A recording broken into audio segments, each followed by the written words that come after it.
Welcome to ప్రజా television news బులెటిన్ల ముందుగా headlines. అక్రమ నిర్మాణాలపై హైడ్రా అధికారులు కొరడా జుల్పిస్తున్నారు.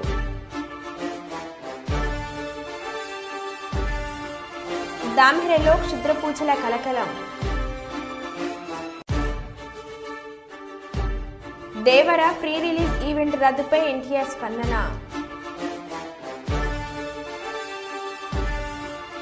ఎమ్మెల్యే పంతం నానాజీని బర్తరఫ్ చేయాలని దళిత నాయకుల డిమాండ్.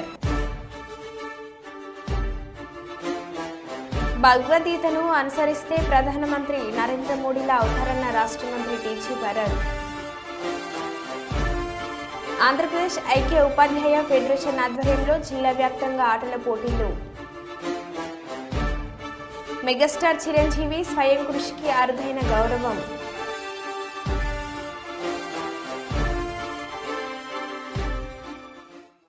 ఇక వివరాల్లోకి వెళ్తే భద్రాద్రి కొత్తగూడెం జిల్లా ఇల్లందు మండలం పట్టణంలోని పలు అభివృద్ధి కార్యక్రమాలకు శంకుస్థాపనలు ప్రారంభోత్సవాలు చేసిన తెలంగాణ రాష్ట్ర రెవెన్యూ గృహ నిర్మాణ శాఖ సమాచార పౌర సంబంధాల శాఖ మంత్రి Ponguleti Srinivasareddy. Mahabubabad parliament MP Porika Balaram Naik, Yellandu MLA Koram Kanakaiah అనంతరం ఇల్లందు మండలం బుజ్జాయిగూడెంలోని ఎస్ఎస్ ఫంక్షన్ హాల్ నందు ఏర్పాటు చేసిన ఇల్లందు నియోజకవర్గ స్థాయి సమీక్ష సమావేశంలో వివిధ శాఖల జిల్లా నియోజకవర్గ స్థాయి అధికారులతో మంత్రి పొంగులేటి సమీక్ష నిర్వహించారు. నియోజకవర్గంలో అధికారుల పనితీరుపై మంత్రి పొంగులేటి, ఎమ్మెల్యే కోరం కనకయ్య మండిపడ్డారు. పెండింగ్ లో ఉన్న పనులను తక్షణమే పూర్తి చేసేలా చర్యలు తీసుకోవాలని ఆదేశించారు. ఈ కార్యక్రమంలో భద్రాద్రి కొత్తగూడెం జిల్లా, మహబూబాద్ జిల్లా కలెక్టర్లు, భద్రాద్రి జిల్లా ఎస్పీ, ఐటీడీఏ పీఓ తదితరులు పాల్గొన్నారు. మంత్రి పొంగులేటి పర్యటన నేపథ్యంలో పోలీసులు భారీ బందోబస్తు నిర్వహించారు.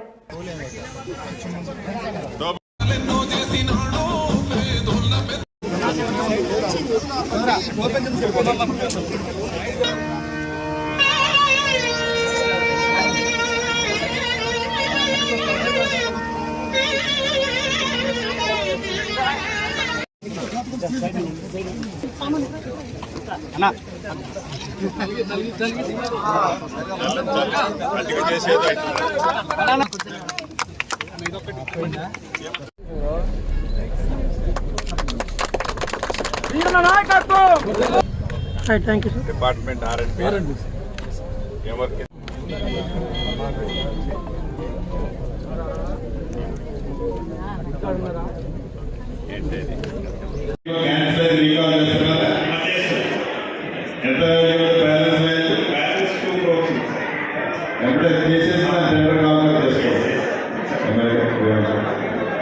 DCCB డైరెక్టర్ శ్రీ మేకల మల్లిబాబు యాదవ్ గారు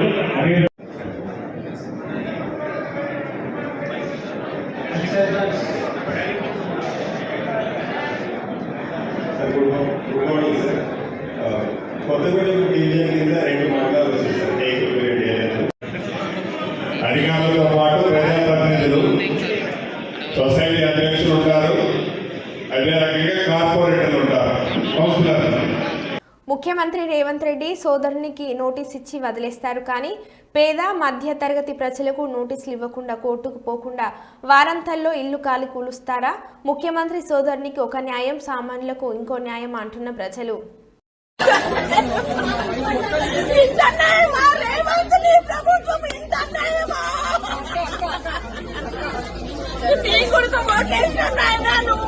బాగుంటది అనుకున్నాం కానీ ఇంత అన్యాయమా నాయన? నా కొడుకు తప్పు కాదు, మీరు ఉండొచ్చు కానీ టైం ఇవ్వండి. ఓనర్స్ తప్ప, నా కొడుకు రూపాయి పెట్టింది నా కొడుకు తప్ప. నీది న్యాయమా చెప్పు? అవును, రెండుకున్న వాళ్ళకు టైం ఇయ్యా, సొంతం కట్టుకున్న వాళ్ళకు టైం ఇయ్యకు. రెండుకున్నాం కదా మేము, మాకేం తెలుసు ఇది దీంట్లో ఉంది అని మాకేం తెలుసు? అమాయకుడు నా కొడుకు రూపాయి కష్టపడ్డాడు. నా కోడలు ప్రెగ్నెంట్ ఉంది, ఒక్క 2 నెలలు టైం అడుగుతున్నాము. 5 ఏళ్ళకి ఇప్పుడు నీళ్లు పోసుకుందయ్యా నా కోడలు. నీ గుడిక తెలుసు అన్న, వంశం అంటే ఏంటి అనేది, పిల్లలు అంటే ఏంటనేది. మేము ఎంత హిందూ దేవాలయాలపై దాడులు జరిగితే పైశాచిక ఆనందం పొందిన ద్రోహి జగన్ అని కొమ్మారెడ్డి పట్టాభిరామ్ అన్నారు. ఒక హిందూ ద్రోహివి కాబట్టి, ఒక హిందూ ద్వేషివి కాబట్టి, నీకు హిందూ ఫోబియా ఉంది కాబట్టి, హిందూ మతం పట్ల నీకున్నటువంటి ద్వేష భావం ఎటువంటిదో నీ 5 సంవత్సరాల పరిపాలనలోనే చూసాం కదయ్యా. ఎన్ని దేవాలయాలపైన దాడులు, రథాలని తగలబెట్టడం, రామతీర్థంలో ఆఖరికి రాముల వారి విగ్రహాన్ని కూడా ధ్వంసం చేసేటటువంటి పరిస్థితి. ఇన్ని జరుగుతా ఉంటే నీ పరిపాలనలో ఏ రోజైనా వాటిని కట్టడి చేసే ప్రయత్నం చేశావా? దోషులని శిక్షించావా? తాడేపల్లి కొంపలో కూర్చుని పైశాచిక ఆనందం పొందుతూ ఉన్నావు. అందుకనే నువ్వు హిందూ ద్రోహి, హిందూ ద్వేషి, you are anti Hindu mister Jagan Reddy. గతంలో ఎప్పుడూ లేని విధంగా ఎప్పుడు కూడా ఆంధ్ర రాష్ట్రంలో మత సామరస్యం ఉండేది. నారా చంద్రబాబు నాయుడు గారు ముఖ్యమంత్రిగా ఒక రిలీజియస్ హార్మనీ, అన్ని మతాల్ని గౌరవిస్తూ అన్నిటికీ సమ ప్రాధాన్యతనిస్తూ ఒక రిలీజియస్ హార్మనీ మెయింటైన్ చేస్తే తమరు వచ్చి దాన్ని పూర్తిగా ధ్వంసం చేసి విచ్చల వీడిగా ఒక మతంపై దాడులని ప్రోత్సహించినటువంటి మీరు ఇవాళ అకస్మాత్తుగా హిందూ మతం గురించి, హిందూ దేవుళ్ళ గురించి మీరు మాట్లాడుతూ ఉన్నారు. మీ 5 సంవత్సరాల పరిపాలనలో తిరుమల కొండపైన ఎన్ని ఘోరాలండి. అన్యమత ప్రచారాలు, బస్ టికెట్లు వెనక ముద్రించడాలు, అన్యమత ప్రచారాన్ని, తిరుమలకు వెళ్లే బస్ టికెట్లు, బస్సుల్లో ఇచ్చినటువంటి బస్ టికెట్లు వెనక అన్యమత ప్రచారం. ఏమన్నా చర్యలు తీసుకున్నారా? తిరుమల కొండపైన అన్యమత ప్రచారం జరుగుతుంటే ఏమన్నా చర్యలు తీసుకున్నారా? రథాలు తగలబెట్టిన వాడిని ఒక్కడిని పట్టుకున్నారా? దేవాలయాలపైన దాడులు చేసిన వాళ్ళని శిక్షించారా? ఏం చేశారండి? ఆఖరికి టీటీడీ స్వామివారి ప్రసాదంలో కూడా కేవలం తమ కాసుల కక్కుర్తి తీర్చుకోవటం కోసం దానిని కూడా కలుషితం చేసి యానిమల్ ఫ్యాట్స్ తో ఈ రోజున నేను తెలుగుదేశం పార్టీ జాతీయ అధికార ప్రతినిధిగానే కాదు, ఒక హిందువుగా మాట్లాడుతూ ఉన్నా, స్వామివారి భక్తుడిగా మాట్లాడుతూ ఉన్నా. ప్రతిరోజు ఉదయాన్నే లేచి స్వామివారి ముందు నిలబడి ఆయనని ప్రార్థించేటటువంటి శ్రీ వెంకటేశ్వర స్వామి భక్తుడిగా నేను మాట్లాడుతూ ఉన్నా. ఈ విషయం తెలిసిన దగ్గర నుంచి నేను ఎంత బాధపడ్డానో ఆ భగవంతుడికే తెలుసు. మెగాస్టార్ చిరంజీవి తన 40 ఏళ్ల కెరీర్లో 24 వేల డ్యాన్స్ మూవ్మెంట్ చేసినందుకు గిన్నిస్ ఆఫ్ రికార్డులో చోటు దక్కింది. హైదరాబాద్లో జరిగిన ఒక కార్యక్రమంలో బాలీవుడ్ నటుడు అమీర్ ఖాన్ చేతుల మీదుగా ఈ అవార్డును మెగాస్టార్ అందుకున్నారు. ఈ సందర్భంగా చిరు మాట్లాడుతూ, గిన్నిస్ రికార్డు నన్ను వరిస్తుందని నా కలలో కూడా ఊహించలేదు. నేను ఎదురు చూడని ఒక గొప్ప గౌరవం లభించినందుకు భగవంతునికి, దర్శక నిర్మాతలకు, అభిమానులకు రుణపడి ఉంటాను అని చిరంజీవి అన్నారు. About Guinness Book of World Records. నేను ఊహించింది, I never expected, never dreamt about Guinness Book of World Record, because Guinness Bookకి మనకి ఏంటి సంబంధం అనే ఒక ఆలోచన ఏమైనా ఉంటుంది కదా సహజంగా. అలాగే నాకు అలాంటి ఆలోచన ఏమి లేదు. అలాంటిది నేను ఎదురు చూడనటువంటి ఒక గొప్ప ఆనర్ ఈ రోజున నాకు నా జీవితంలో నా ఈ సినీ ప్రస్థానం సంబంధించి తారసపడినందుకు ఆ భగవంతుడికి, దానికి కారణభూతులైన మా దర్శక నిర్మాతలకు, నా అభిమానులకు ఎప్పుడు నేను రుణపడి ఉంటాను. Thank you so much. Tirumala శ్రీవారి ఆలయంలో ప్రారంభమైన శాంతియాగంలో పాల్గొన్న టీటీడీ ఈవో శ్యామలరావు, అదనపు ఈవో వెంకయ్య చౌదరి, ఆలయ అర్చకులు, ఆగమ సలహాదారులు ఆవు నెయ్యిలో దోషం ఉండడం వలన ప్రాయశ్చిత్తంగా శాంతి హోమం నిర్వహిస్తున్నారు. ఉదయం 6 గంటల నుండి 10 గంటల వరకు శాంతియాగం పంచద్రవ్యాలతో సంప్రోక్షణ జరుగుతుంది. లడ్డుపోటు పడిపోవడంతో కూడా సంప్రోక్షణ చేయడం జరుగుతుందని ఈవో శ్యామలరావు తెలిపారు.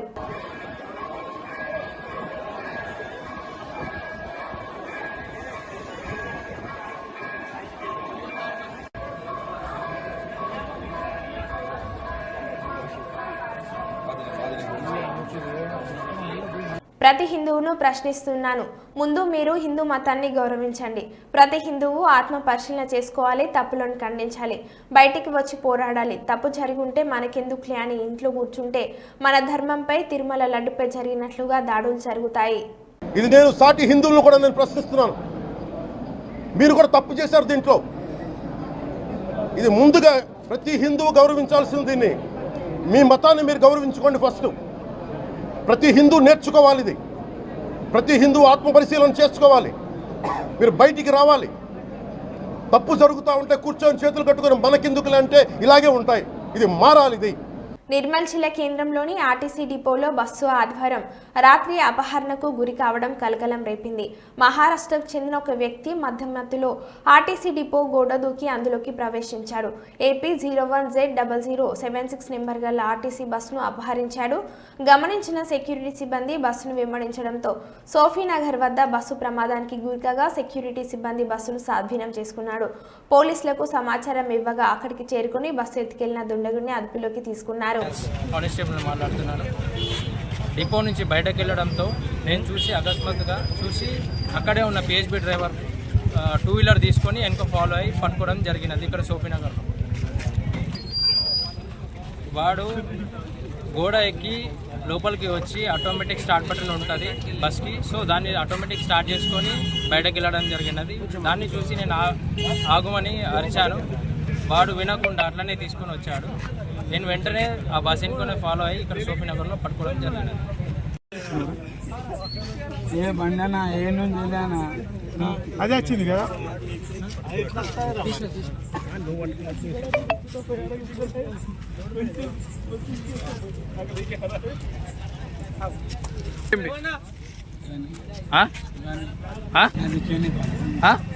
అది కేని కేనియా బస్ ఎందుకు వచ్చినావు? నేను తెచ్చాను అంతే. ఎందుకు తెచ్చినావు అంటే సడన్ వచ్చింది అది బస్సుని సడలు నడుచుకుంటా అంటే రాలేదని కాదు, చేతి కిందకి వచ్చింది అంతే. ఏం చేసినావు? ఏం చేసినావు? నా తప్పు అయిపోయిందన్నా, తీసుకొని వచ్చి తప్పు అయిపోయిందన్నా అంతే. ఆంధ్రప్రదేశ్ రాష్ట్రంలో గురుకుల పాఠశాలలో గత 5 సంవత్సరాలలో అధ్వానంగా మారాయని జాతీయ ఎస్టీ కమిషన్ సభ్యులు జటతు హుస్సేన్ కర్నూలులో అన్నారు. కర్నూలులో తపాలా శాఖ SC ST employees welfare association 4వ సర్కిల్ కాన్ఫరెన్స్కు ఆయన కర్నూలుకు వచ్చి గురుకుల వసతి గృహాన్ని ఆకస్మికంగా తనిఖీలు చేశారు. వసతి గృహంలో పరిస్థితులు అధ్వానంగా ఉన్నాయని ఆయన తెలిపారు. విద్యార్థులకు కనీస వసతులు లేక తీవ్ర ఇబ్బందులు పడుతున్నారని ఎస్సీ కమిషన్ సభ్యులు తెలిపారు. విద్యార్థులకు అమ్మ ఒడి పథకం వల్ల ఎలాంటి ప్రయోజనం లేదని పాఠశాలలు అభివృద్ధి చేయాలని ఆయన కోరారు. ఆంధ్రప్రదేశ్ రాష్ట్రంలో గురుకుల పాఠశాలల తీరుపై రాష్ట్రపతికి ఫిర్యాదు చేశామని అన్నారు. పోస్టల్ ఉద్యోగుల సమస్యలు తమ దృష్టికి తీసుకువచ్చారని వాటిని పరిష్కారం కోసం కృషి చేస్తామని తెలిపారు. కర్నూలు పెద్ద పోస్టాఫీసులో నూతనంగా ఏర్పాటు చేసిన డాక్టర్ బిఆర్ అంబేద్కర్ కాంస్య విగ్రహాన్ని ఆయన ఆవిష్కరించారు.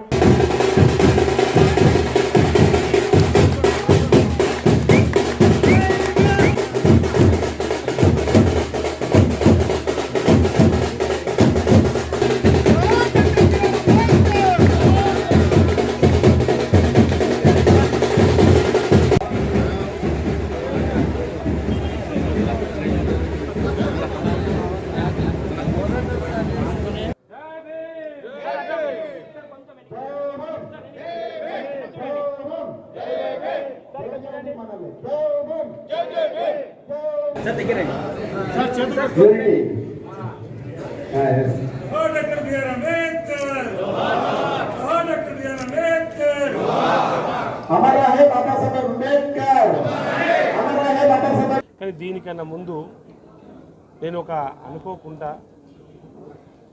ఒక ఎస్టీ గురుకుల పాఠశాల విజిట్ చేయడం జరిగింది.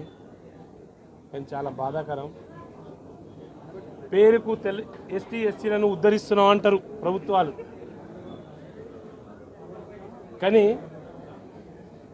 ఎస్టీ హాస్టల్ని గురుకులాలు చేసేసినామని చెప్తారు. కోట్ల బడ్జెట్ అంటుంటారు. మేబీ ఇది ఎస్పెషల్లీ అయితే మన తెలంగాణ కాకుండా వేరే రాష్ట్రాలు కూడా తిరిగి వచ్చాను. కానీ ఎంత బాధాకరం అంటే ఆంధ్రప్రదేశ్ రాష్ట్రం సిగ్గుచేటు. పుట్టిన బిడ్డకు విద్య అవసరం, తర్వాత వైద్యం అవసరం, మౌలిక సదుపాయాలు తర్వాత. కానీ సరైన విద్య ఇయ్యలేరు. ఎస్టీ ఎస్సీలను ఉద్ధరిస్తున్నాను అంటున్నారు. ఇలా స్కూల్లోకి వెళ్తే ఎక్కడ చదువుతున్నారో ఆడనే పడుకుంటున్నారు ఆడబిడ్డలు అయితే. దాంట్లో దాదాపు 30 నుండి 35 మంది విద్యార్థులు ఉంటారు. అక్కడే ఆ బాక్సులు గీక్సులు పెట్టుకుని ఉన్న ఆడబిడ్డలు అయితే ఆడనే పడుకుంటున్నారు, ఆడనే చదువుకుంటున్నారు. ఒకవేళ జ్వరం వస్తే కూడా అంట వెనకాల పడుకోవాలంట, ముందు ఎడ్యుకేషన్ చెప్తారంట. అంటే వాళ్ళకు ఒక మినిమం ప్రైవసీ అని ఆడబిడ్డలకు చాలా ప్రాబ్లమ్స్ వస్తాయి. చెప్పుకోవడానికి ఏముండదు. కనీసం దానికి ఒక సపరేట్ రూమ్ కూడా లేదు. ఇట్లాంటి దౌర్భాగ్యంలో దాదాపు 2016 నుండి ఇవాళ 8 సంవత్సరాలు కావస్తుంది. ఈ 8 సంవత్సరాల్లో మినిమం మౌలిక సదుపాయాలు లేవు. ఇక దానికి తోడు ఇంగ్లీష్ మీడియం నేర్పిస్తున్నా అంటున్నారు, ఎడ్యుకేషన్ చెప్పేటోళ్ళు లేరు. పాపం వాళ్ళు ఉన్నా 8, 9, 10 వేలతో చెప్పుకొని ఆ రోజు 3rd క్లాస్ 4th క్లాస్ చదువు చెప్పేవాళ్ళు, స్టడీ చెప్పేవాళ్ళు ఇలా 10th చెప్తున్నారు. ఎంత దుర్భర జీవితం. ఎడ్యుకేషను లేదు, ఉండడానికి వసతి లేదు, వాళ్ళ బతుకులు అయితే బాగాలేవు. ఇవన్నీ నేను చూస్తున్నా. ఇవన్నీ మేము సదరు రాష్ట్రపతి గారికి సబ్మిట్ చేస్తాం. అలాగే ఇక్కడ ఎవరా ప్రిన్సిపల్ సెక్రటరీయో ఈ సెక్రటరీ ఏం చేస్తున్నాడు, దుర్భర జీవితం, ఎస్టీలకు ఇబ్బంది పెడుతున్నారు అనేది దీని యొక్క నిదర్శనం చాలు. 8-9 సంవత్సరాల నుండి ఈ విద్యా వ్యవస్థ ఎంత దరిద్రంగా తయారైందంటే పిల్లలకు అమ్మ ఒడియో ఏదో ఒడి ఇచ్చిరంట, ఇంటికాడ ఒడి ఇస్తే వాడు పెగ్గు దాకి పడుకుంటాడు, పిల్లలకి ఇస్తే ఇంకా పని చేసుకుంటారు, ఏదైనా ఇది చేస్తారు. ఇలాంటి బళ్ళు ఇస్తే కాదా, బళ్ళు కరెక్ట్ ఉంటే బాగుంటుంది. ఎడ్యుకేషన్ సిస్టమ్ సరిగ్గా లేదు. చూద్దాం వీళ్ళు ఏం సంగతి వీళ్ళు చేస్తారు. వాళ్ళ ప్రిన్సిపల్ సెక్రటరీని ఇమీడియట్లీ 15 డేస్లో నేను ఢిల్లీ పిలిపించుకుంటా. వాళ్ళు ఏం చేస్తున్నారు, ఏం నడుస్తుంది, ఈ రాష్ట్రంలో ఉన్న వాళ్ళకి ఇచ్చేది 4500 అంట. ఇవాళ అమలాపురంలో యూటీఎఫ్ స్వర్ణోత్సవాల సందర్భంగా బాలయోగి స్టేడియం అమలాపురం నందు ఉపాధ్యాయులకు ఆటల పోటీలు నిర్వహించడం జరిగింది. ఈ కోనసీమ యూటీఎఫ్ టీచర్స్ ఒలింపిక్స్ కు ఉభయ గోదావరి జిల్లాల గ్రాడ్యుయేట్స్ ఎమ్మెల్సీ ఐవి ప్రారంభించారు. ఈ కార్యక్రమంకు అమలాపురం డివిజన్ డివైవిఓజీ సూర్యప్రకాశం ముఖ్య అతిథిగా హాజరయ్యారు. పురుషులకు volleyball, cricket, badminton, carroms, chess, మహిళలకు throwball, badminton, chess, tenniquoit, carroms, tug of war మరియు స్పోర్ట్స్ విభాగంలో running, speed walking, shot put నిర్వహించారు. ఈ కార్యక్రమంలో యూటీఎఫ్ జిల్లా అధ్యక్షులు పి వెంకటేశ్వరరావు, అసోసియేట్ అధ్యక్షులు సురేంద్ర, జిల్లా కార్యదర్శులు కేశవరావు, అమలాపురం మండలం Pepakayala Chandrarao, KVS Goud, Allavaram general secretary K కన్వర్జేషన్, Katrekoni general secretary Abdul Sattar, K Narayana ఏర్పాట్లను పర్యవేక్షించారు.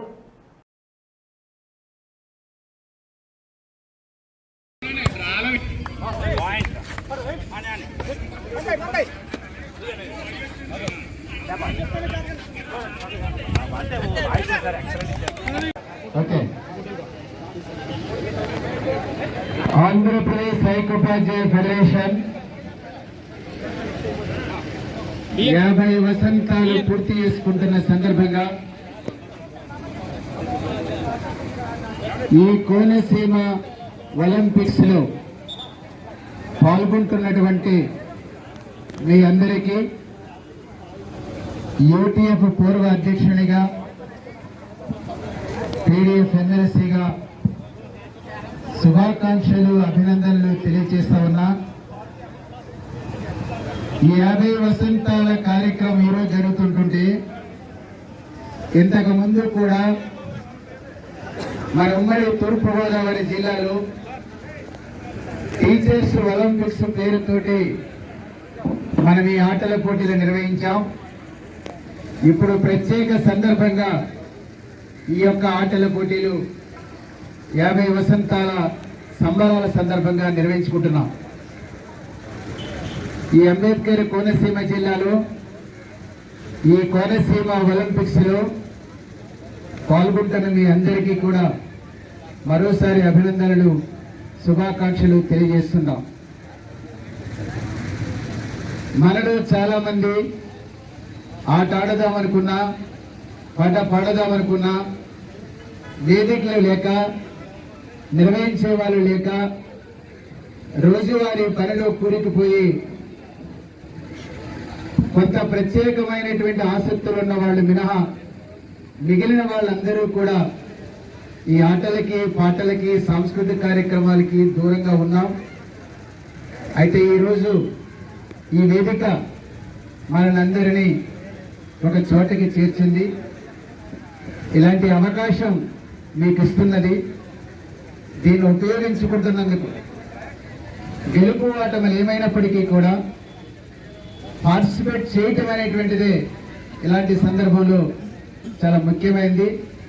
ఆ రకంగా ఈ ఒలింపిక్స్ పిలుపునందుకుని వచ్చిన మీ అందరికీ అభినందనలు, ధన్యవాదాలు తెలియజేస్తూ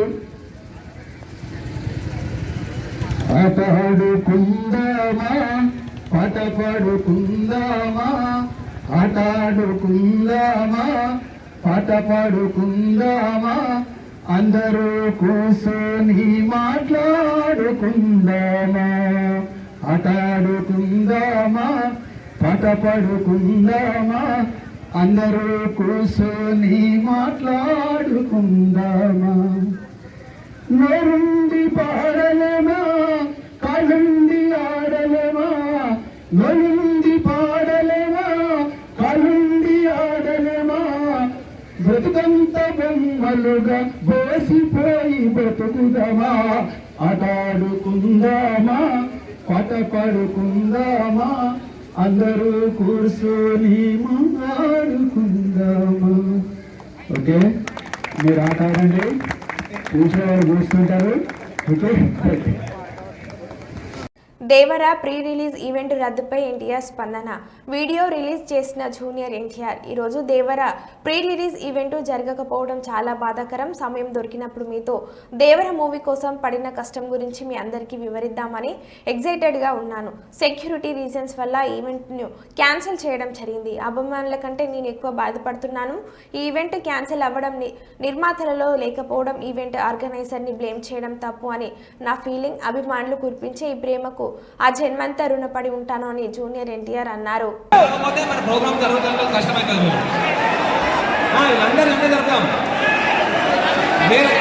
ఇప్పుడు వాళ్ళకి పోతాం ప్లేస్ లేదు, అట్లా ఎక్కడికి ప్లేస్ లేదు. చూడండి, మీకు మంచిగా రిక్వెస్ట్గా చెప్తున్నాము, మీరు ప్రోగ్రామింగ్ ఎంతో కష్టపడుతుంది అంత దూరం నుండి, మీరు దాన్ని ఎట్లా తీసుకుపోతున్నది కొంచెం సివిలైజ్గా ఆలోచించండి. ఇక లేదు అంటే ఇట్లనే కంటిన్యూ అవుతుంది. మీరు కూర్చున్న అందరూ చాలా మంచిగా కూర్చున్నారు, చాలా బాగా. మీరు ఎంత ఉన్న వాళ్ళే కొంచెం ఇంకా వెళ్ళాలి, మీరు ఆ నిలబడ్డ వాళ్ళు. అభిమాన సోదరులకి నమస్కారం.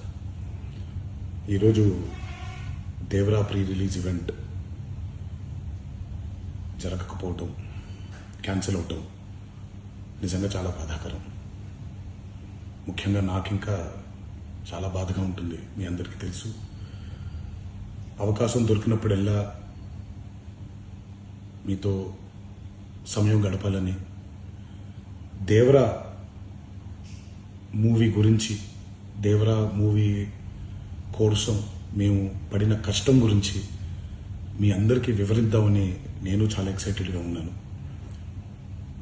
కానీ సెక్యూరిటీ రీజన్స్ వల్ల ఈ ఈవెంట్ని క్యాన్సిల్ చేయడం జరిగింది.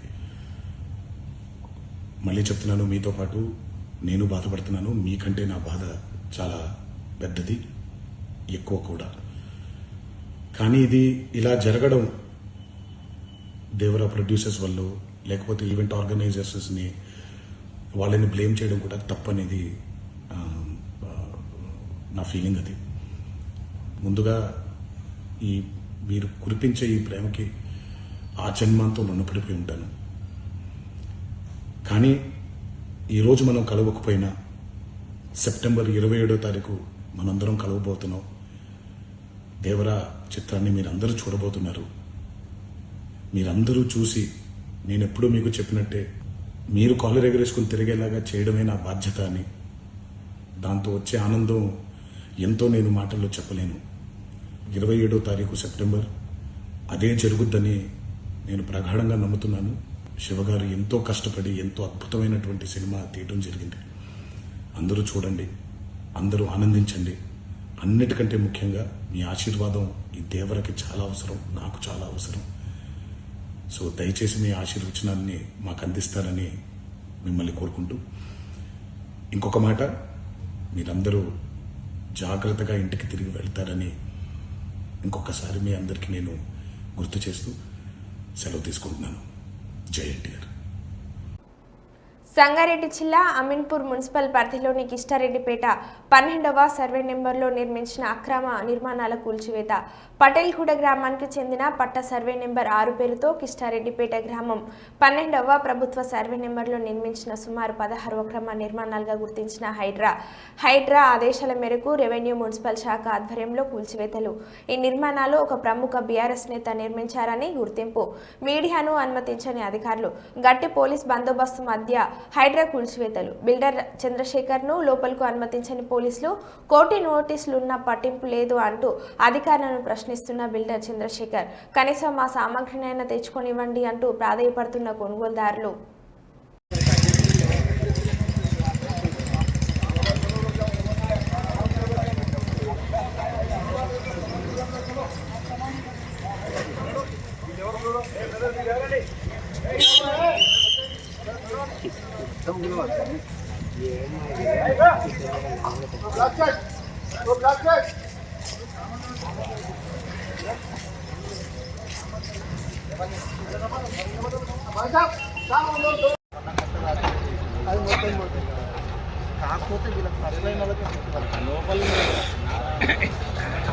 గోడగల్లు మొత్తం అవన్నీ కాకపోతే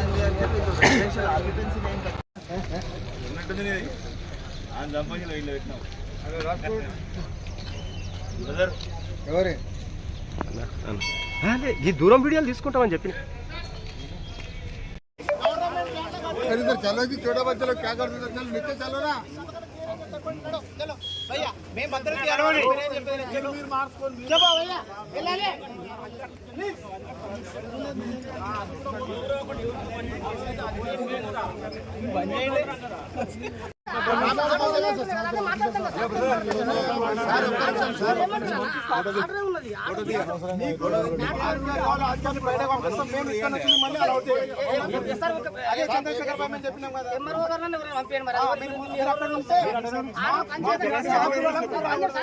నేను ఏమంటారు ఒక మాట వినండి అన్న కోర్టు ఆర్డర్ పని చేయదంటే వెళ్ళిపోతాం కదా కోర్టులు ఎందుకునే మరి వ్యవస్థ ఎందుకు ఆర్డర్లు ఉన్నాయి కదా ఈరోజు కాదు హైడ్రా ఈరోజు వచ్చింది ఒక మాట నేను ఏమంటున్నా వినండి ఒక మాట వినండి అన్న హైడ్రా ఈరోజు వచ్చింది మరి 2020 ఆర్డర్ ఉన్నది కదా 20 ఆర్డర్ కూడా పని చేయాలి 20 ఆర్డర్ ఉన్నది కదా నాకు 20 ఉన్నది స్టేటస్ కో ఉన్నది అదే ఆర్డర్ కూడా పని చేయాలంటే లేదు హైడ్రా ఈరోజు వచ్చింది కదా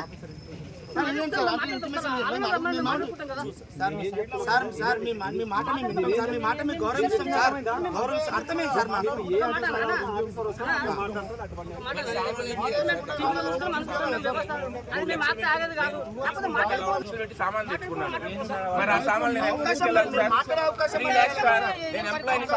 3 lakhs EMI లో తెచ్చుకున్నాను సార్ డబ్బులే కదా నా అయినా కానీ నా డబ్బులు నేను పెంచుకోవాలి కదా నేను బయట నేను హైదరాబాద్ లో రెంట్ దొరకటం ఎంత కష్టమో తెలుసా మీకు ఇల్లు రెంట్ దొరకటం హైదరాబాద్ లో రెంట్ దొరకటం ఎంత కష్టమో తెలుసా మీకు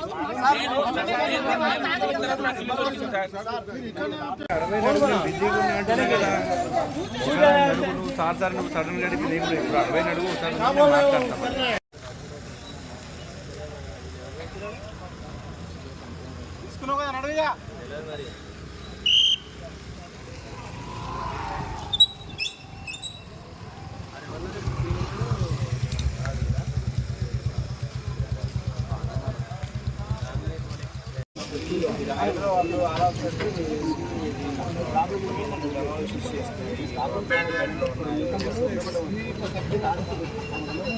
వాళ్ళు వచ్చే వరకు ఉంటారు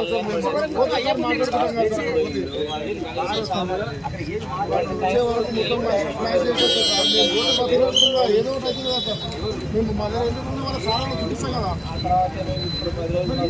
మీరు ఇక్కడే నుంచి